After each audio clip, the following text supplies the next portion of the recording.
Part 1. You will hear a woman called Jan phoning a man about their local conservation group. First, you have some time to look at questions 1 to 5.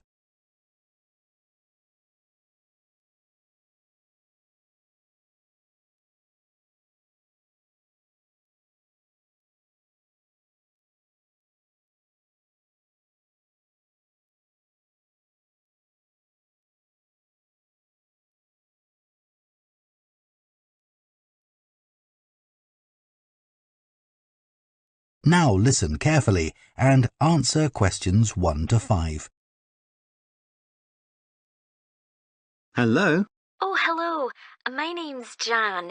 Are you the right person to talk to about the Buckworth Conservation Group? Yes, I'm Peter. I'm the secretary. Good. I've just moved to this area and I'm interested in getting involved. I was in a similar group where I used to live. Could you tell me something about your activities, please? Of course. Well, we have a mixture of regular activities and special events. One of the regular ones is trying to keep the beach free of litter. A few of us spend a couple of hours a month on it, and it's awful how much there is to clear. I wish people would be more responsible and take it home with them. I totally agree. I'd be happy to help with that. Is it okay to take dogs? I'm afraid not, as they're banned from the beach itself. You can take them along the cliffs, though, and children are welcome. Right. We also manage a nature reserve, and there's a lot to do there all year round. For example, because it's a popular place to visit, we spend a lot of time looking after the paths and making sure they're in good condition for walking. I could certainly help with that. Good. And we have a program of creating new habitats there. We've just finished making and installing nesting boxes for birds to use, and next we're going to work on encouraging insects. They're important for the biodiversity of the reserve. They certainly are. Oh, and we're also running a project to identify the different species of butterflies that visit the reserve. You might be interested in taking part in that. Sure. I was involved in something similar where I used to live, counting all the species of moths. I'd enjoy that. Another job we're doing at the reserve is replacing the wall on the southern side, between the parking area and our woodshed. It was badly damaged in a storm last month. Okay.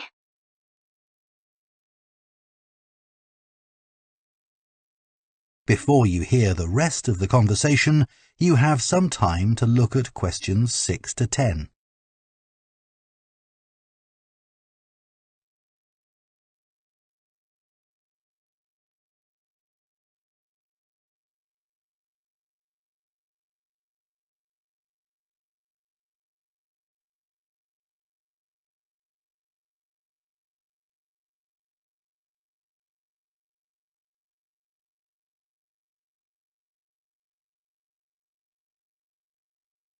Now listen and answer questions 6 to 10. Then, as I said, we have a program of events as well, both at the weekend and during the week. Right. I presume you have guided walks. I'd like to get to know the local countryside as I'm new to the area. Yes, we do.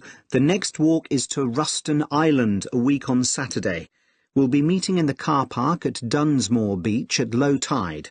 That's when the sands are dry enough for us to walk to the island without getting wet. Sounds good. The island's a great place to explore. It's quite small, and it's got a range of habitats. It's also an ideal location for seeing seals just off the coast or even on the beach. Okay.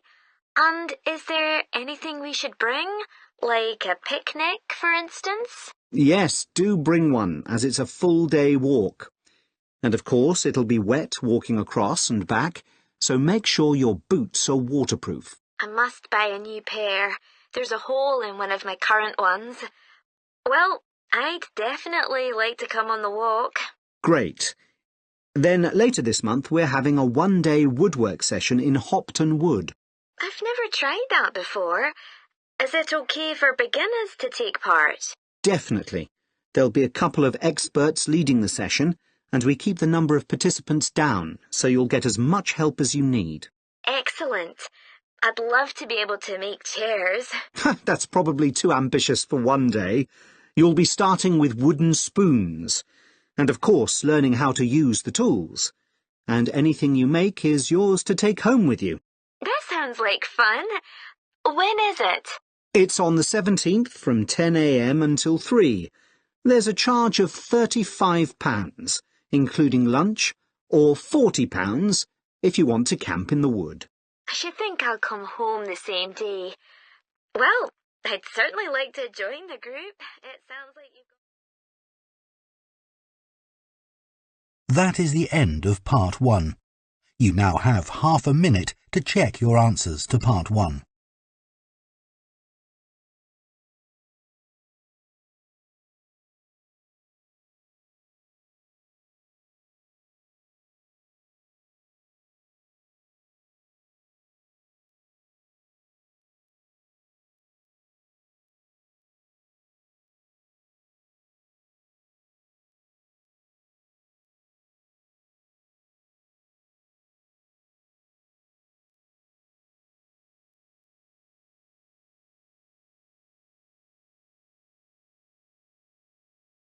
Part 2. You will hear a tour guide, Lou Miller, speaking to a group of people about a boat trip they are going to take around the Australian island of Tasmania. First, you have some time to look at questions 11 to 14.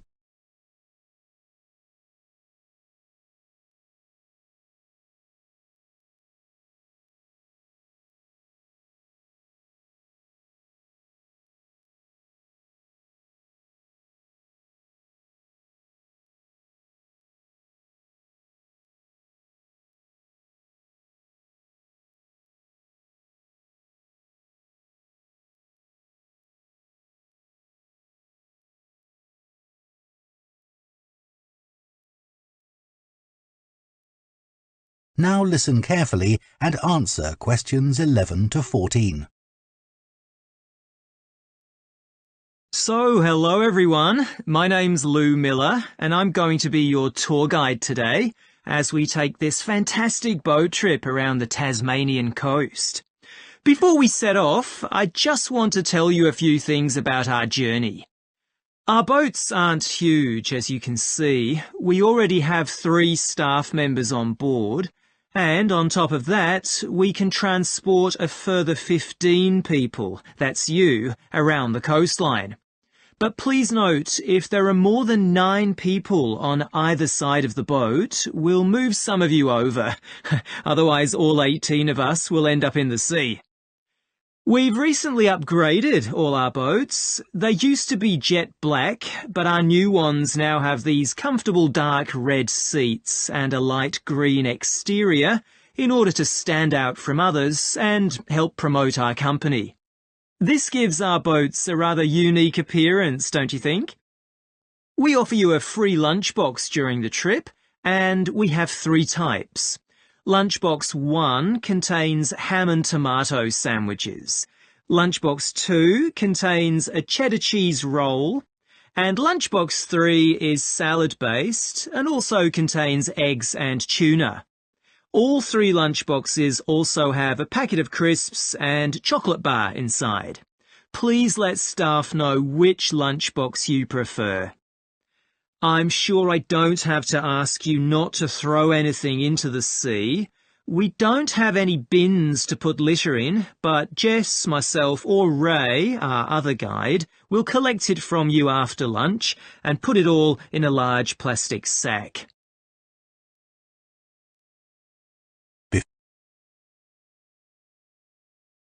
Before you hear the rest of the talk, you have some time to look at questions 15 to 20.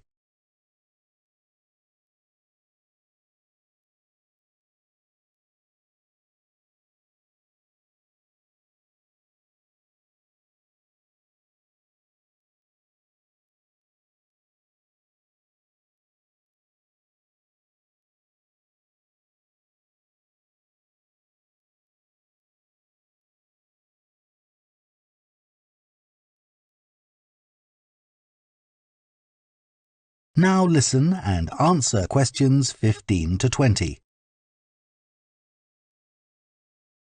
The engine on the boat makes quite a lot of noise, so before we head off, let me tell you a few things about what you're going to see. This area is famous for its ancient lighthouse, which you'll see from the boat as we turn past the first little island. It was built in 1838 to protect sailors, as a number of shipwrecks had led to significant loss of life. The construction itself was complicated, as some of the original drawings kept by the local council show. It sits right on top of the cliffs in a very isolated spot. In the 19th century, there were many jobs there, such as polishing the brass lamps, chopping firewood, and cleaning windows that kept lighthouse keepers busy. These workers were mainly prison convicts until the middle of that century, when ordinary families willing to live in such circumstances took over. Some of you have asked me what creatures we can expect to see. I know everyone loves the penguins, but they're very shy and unfortunately tend to hide from passing boats. But you might see birds in the distance, such as sea eagles, flying around the cliff edges where they nest. When we get to the rocky area inhabited by fur seals, we'll stop and watch them swimming around the coast. They're inquisitive creatures, so don't be surprised if one pops up right in front of you. Their predators, orca whales, hunt along the coastline too, but spotting one of these is rare. Dolphins, on the other hand, can sometimes approach on their own or in groups as they ride the waves beside us. Lastly, I want to mention the caves. Tasmania is famous for its caves, and the ones we'll pass by are so amazing that people are lost for words when they see them. They can only be approached by sea, but if you feel that you want to see more than we're able to show you, then you can take a kayak into the area on another day, and one of our staff will give you more information on that. What we'll do is to go through a narrow channel, past some incredible rock formations, and from there we'll be able to see the openings to the caves, and at that point we'll talk to you about what lies beyond. That is the end of Part 2. You now have half a minute to check your answers to Part 2.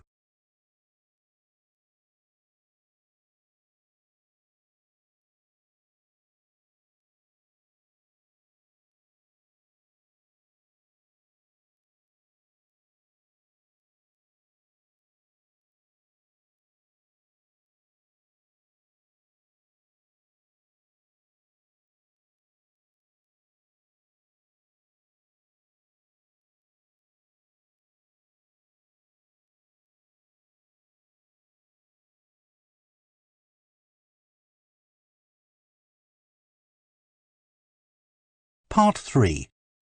You will hear two veterinary science students called Diana and Tim discussing their work placements and their course modules. First, you have some time to look at questions 21 to 26.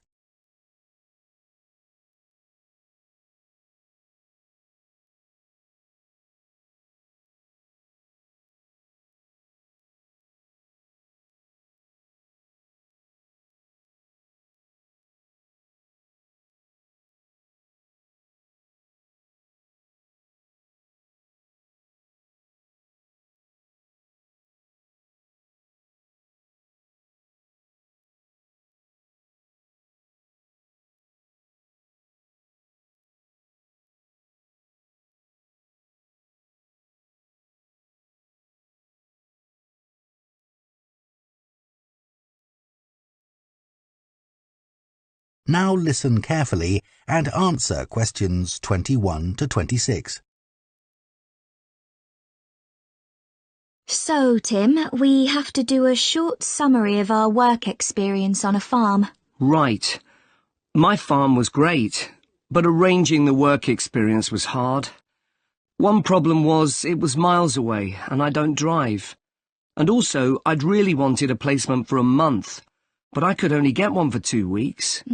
I was lucky. The farmer let me stay on the farm, so I didn't have to travel. But finding the right sort of farm to apply to wasn't easy. No, they don't seem to have websites, do they? I found mine through a friend of my mother's, but it wasn't easy. No. My farm was mostly livestock, especially sheep. I really enjoyed helping out with them. I was up most of one night helping a sheep deliver a lamb. On your own? No, the farmer was there, and he told me what to do. It wasn't a straightforward birth, but I managed. It was a great feeling to see the lamb stagger to its feet and start feeding almost straight away, and to know that it was okay. Then another time, a lamb had broken its leg, and they got the vet in to set it, and he talked me through what he was doing. That was really useful. Yes, my farm had sheep too. The farm was in a valley, and they had a lowland breed called Suffolks, although the farmer said they'd had other breeds in the past. So were they bred for their meat? Mostly, yes. They're quite big and solid. My farm was up in the hills, and they had a different breed of sheep. They were Cheviots. Oh, I heard their wool's really sought after. Yes, it's very hard wearing, and they use it for carpets. Right. I was interested in the amount of supplements they add to animals' feed nowadays. Like, even the chickens got extra vitamins and electrolytes in their feed. Yes, I found that too. And they're not cheap. But my farmer said some are overpriced for what they are, and he didn't give them as a matter of routine, just at times when the chickens seemed to particularly require them. Yes, mine said the same. He said certain breeds of chickens might need more supplements than the others, but the cheap and expensive ones are all basically the same. So, did your farm have any other livestock, Diana? Yes, dairy cows. I made a really embarrassing mistake when I was working in the milk shed. Some cows had been treated with antibiotics, so their milk wasn't suitable for human consumption, and it had to be put in a separate container. But I got mixed up, and I poured some milk from the wrong cow in with the milk for humans, so the whole lot had to be thrown away. The farmer wasn't too happy with me. I asked my farmer how much he depended on the vet to deal with health problems. I'd read reports that the livestock's health is being affected as farmers are under pressure to increase production. Well, he didn't agree with that, but he said that actually some of the stuff the vets do, like minor operations, he'd be quite capable of doing himself. Yeah, my farmer said the same, but he reckons vet skills are still needed.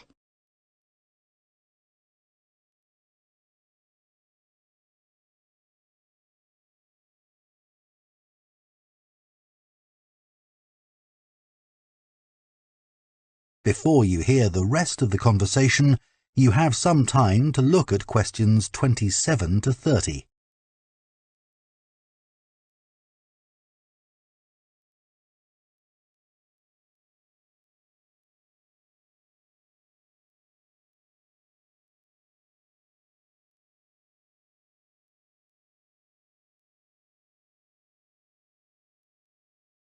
Now listen and answer questions 27 to 30.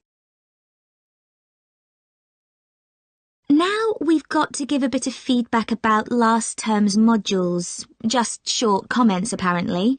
Shall we do that now? OK, so medical terminology. Well, my heart sank when I saw that, especially right at the beginning of the course, and I did struggle with it.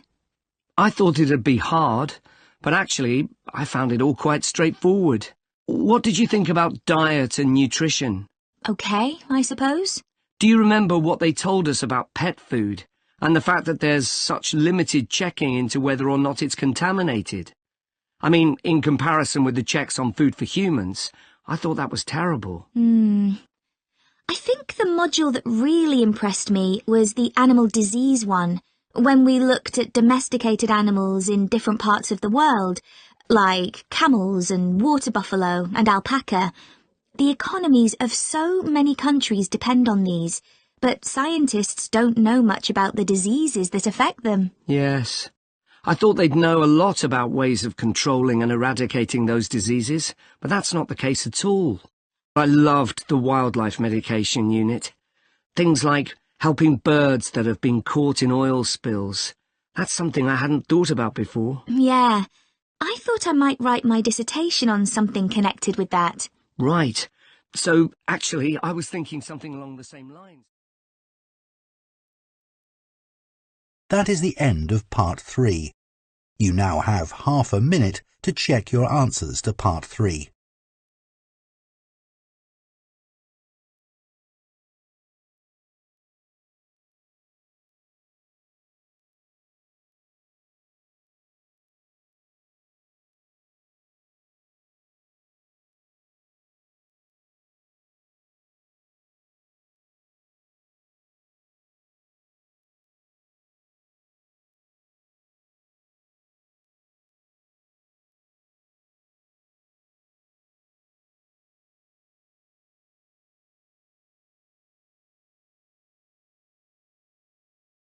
Part 4. You will hear an anthropology student giving a presentation on spiral path designs known as labyrinths. First, you have some time to look at questions 31 to 40.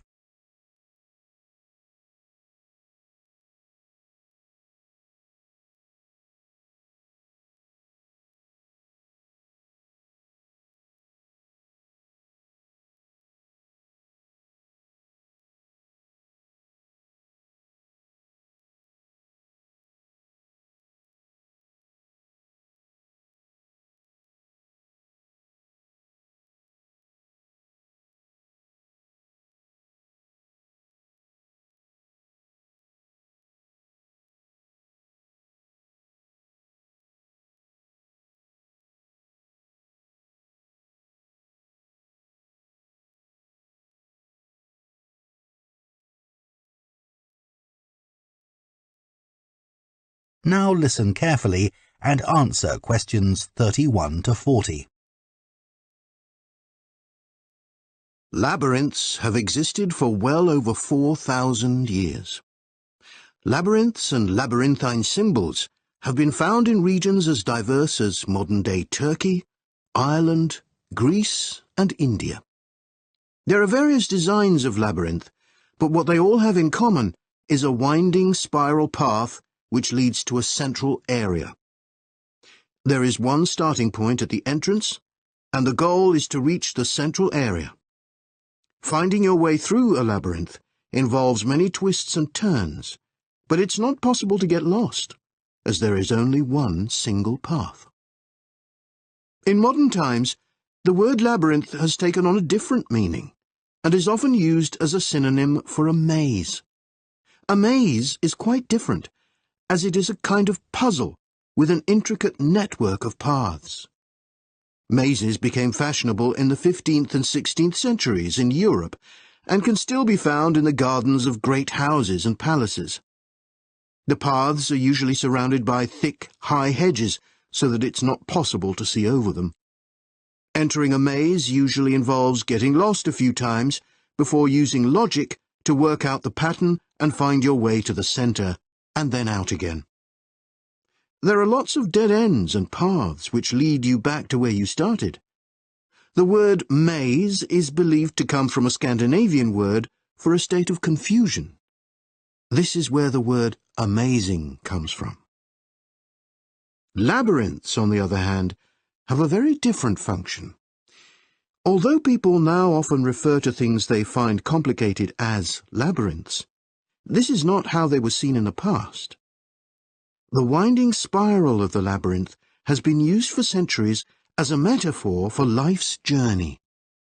It served as a spiritual reminder that there is purpose and meaning to our lives, and helped to give people a sense of direction.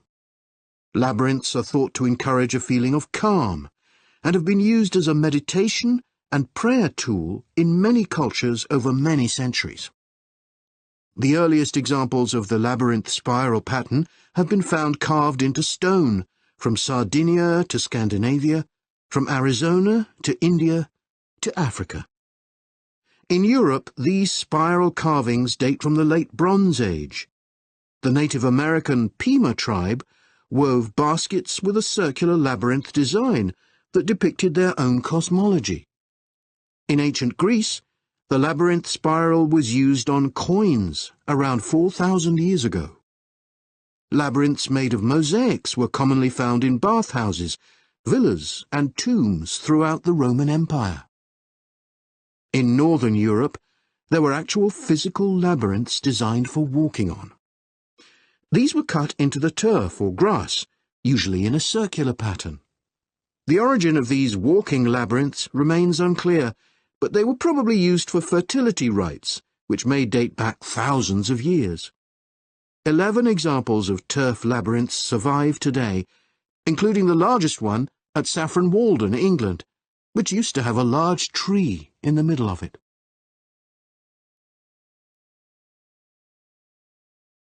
More recently, labyrinths have experienced something of a revival.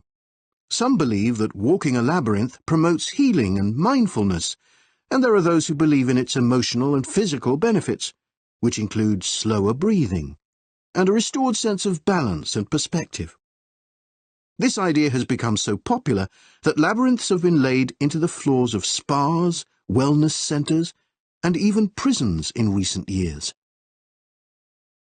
A pamphlet at Colorado Children's Hospital informs patients that walking a labyrinth can often calm people in the midst of a crisis.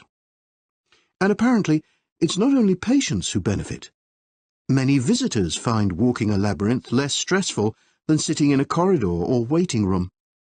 Some doctors even walk the labyrinth during their breaks. In some hospitals, patients who can't walk can have a paper finger labyrinth brought to their bed. The science behind the theory is a little sketchy, but there are dozens of small-scale studies which support claims about the benefits of labyrinths. For example, one study found that walking a labyrinth provided short-term calming, relaxation and relief from anxiety for Alzheimer's patients. So what is it about labyrinths that makes their appeal so universal?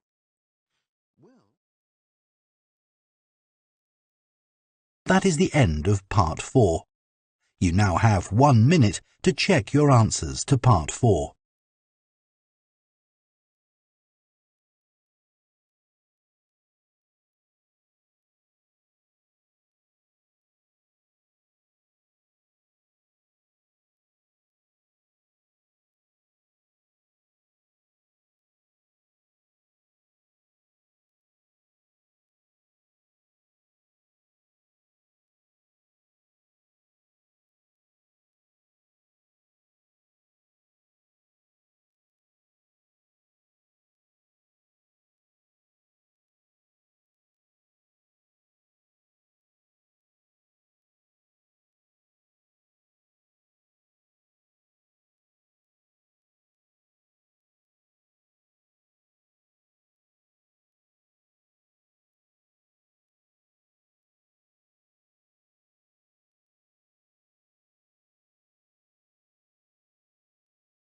That is the end of the listening test. In the IELTS test, you would now have 10 minutes to transfer your answers to the answer sheet.